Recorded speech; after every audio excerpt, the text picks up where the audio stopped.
What's up, y'all? This is Tom, and this is Like a Math Class. In this video, we're going to talk about the distance formula, and we're going to look at where this formula came from. We're going to go through a quick example and kind of see how this thing was derived. Let's get to it.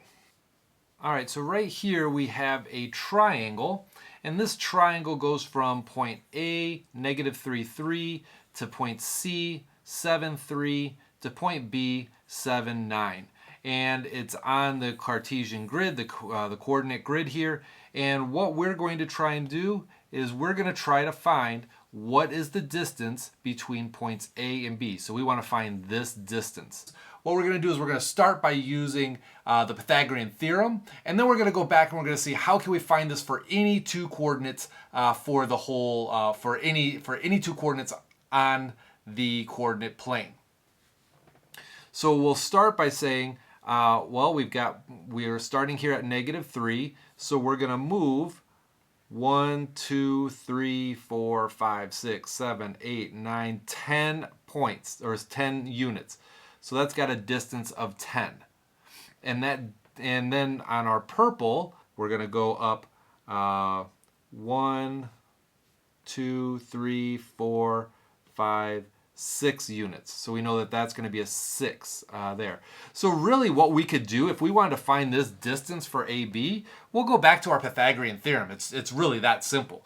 We've got A squared plus B squared, and that's going to equal C squared. So in this case, we could find the distance of this right here just by using Pythagorean theorem. So if you've got a triangle that's just a nice easy vertical line and horizontal line, it's pretty straightforward. So we will have 6 squared plus 10 squared, and that's going to equal whatever our C squared is. And let's see if this comes out to be a nice neat number or not. So we got 36 plus 100 equals C squared. So that distance, let's see, so now we're going to have, we're going to have 136 is equal to C squared. So C is going to equal the square root of 136. Okay, so that's what we know. We're going to come up with that value, right? That's going to be our end result. So I'm going to stick this over here for right now so we can keep that in place. So now what we're going to do is we're going to try and build these distances. We're going to just use some general points. Okay, so we're going to map this out using the information that we have, and then we're going to break it down into specific general points so we can find the distance between any two coordinates. So let's find the distance between here using some general notations. So we're going to take our distance from -3, or sorry, we're going to take 7 minus a -3. And that equaled our distance of 10. Now, if we look at that, what we're doing is we are subtracting, we're subtracting this -3 and this 7. So we're taking the x value from our C, and we're subtracting our x value from our A. So what that means is I'm taking this x value from our C, we're taking these two things here, and we're subtracting the x value from our A. That's what's happening right here. And that gives us our distance of A to C. Actually, I'm going to use little d. Our distance from A to C. Now, if we look also here for our purple, from B to C, we took 9 minus 3, and that gave us a distance of 6. So notice here that we took the y value for B, and we subtracted the y value for C. And that gave us our distance from C to B. Now at this point, we can see that we've got some similar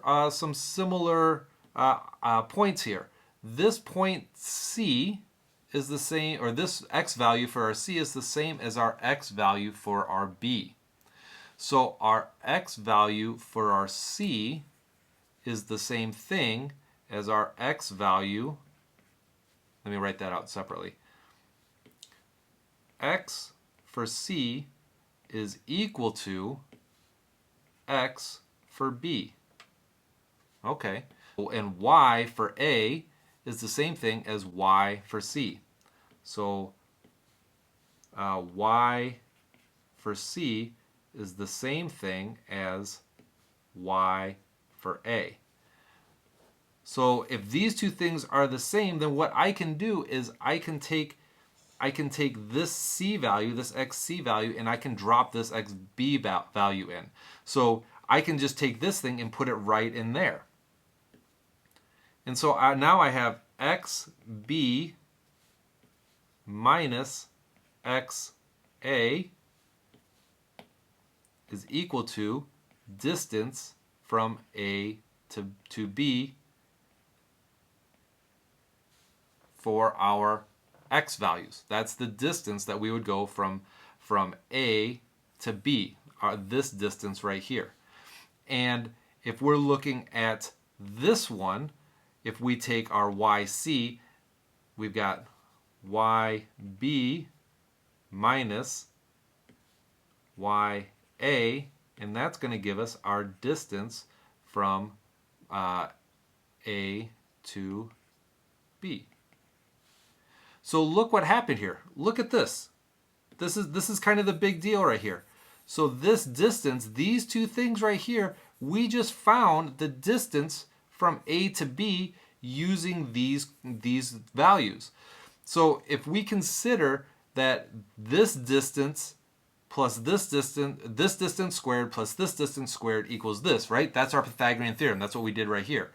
To find this distance right here, we're basically going to use this same idea. They're going to, even though we swapped the variables, because we know that the x values and the y values are the same, we can interchange them because we're making this right triangle on there and we can follow how it works or how it flows from point A to point B. So our Pythagorean theorem says that we've got a squared plus b squared is equal to c squared. We just found this a squared, we just found this distance. That was this purple one here, and we can see that we can also find that from this piece right here, right? And so that would be YB minus YA squared. And this B value comes from this. So we can substitute that in as well, that we've got XB minus XA squared. And that's going to equal the distance from B to A, right? That's going to be that distance for these things squared, right? Because we're using the Pythagorean theorem. Now, here's where the crazy thing comes in for your for the distance formula. And again, we're getting there. We're building this formula. So if we take the square root of this, and we take the square root of d squared, and we take the square root of all this, now we have the formula that you're going to see in any formula book. That's going to be d is equal to the square root of YB minus YA squared plus XB minus XA squared.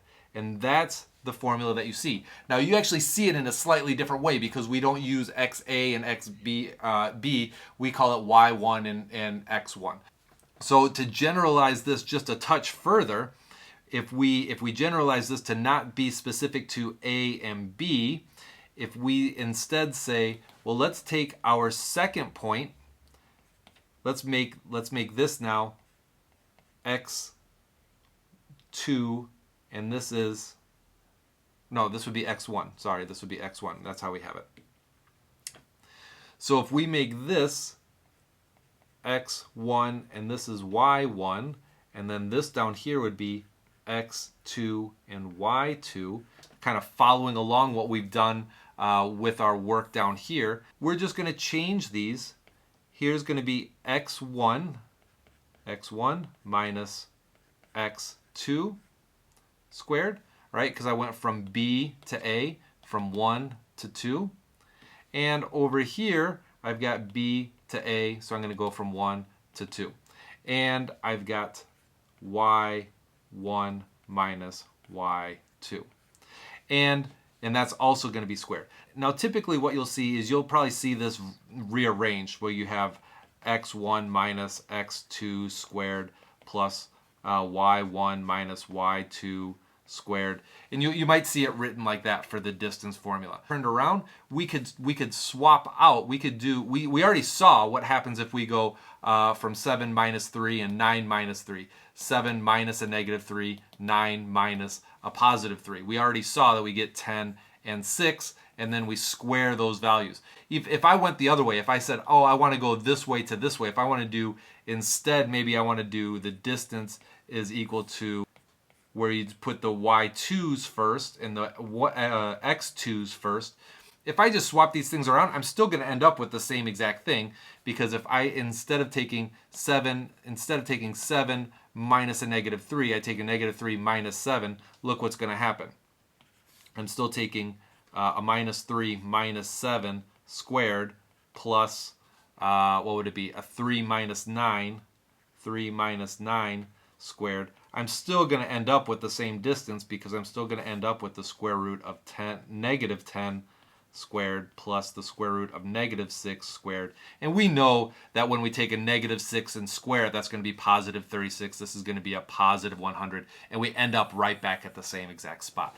So even though we swap those two things around, really these are the way that you'll see this written on formula booklets. So that is your distance formula. That's where your distance formula comes from. So typically what you'll do is you'll just jump right in, and you'll just take this thing for what it is, and you'll substitute values in, and you will solve for your distance with that. But really, it's always nice to know, where do these formulas come from? They're not just some magical formula that just comes out of nowhere, descended upon you by the gods of math. There is actually a way that we get there. So every once in a while, I like to show you how you can get there, and that's how we find the distance formula. Thank you for watching, and I'll catch you in the next video.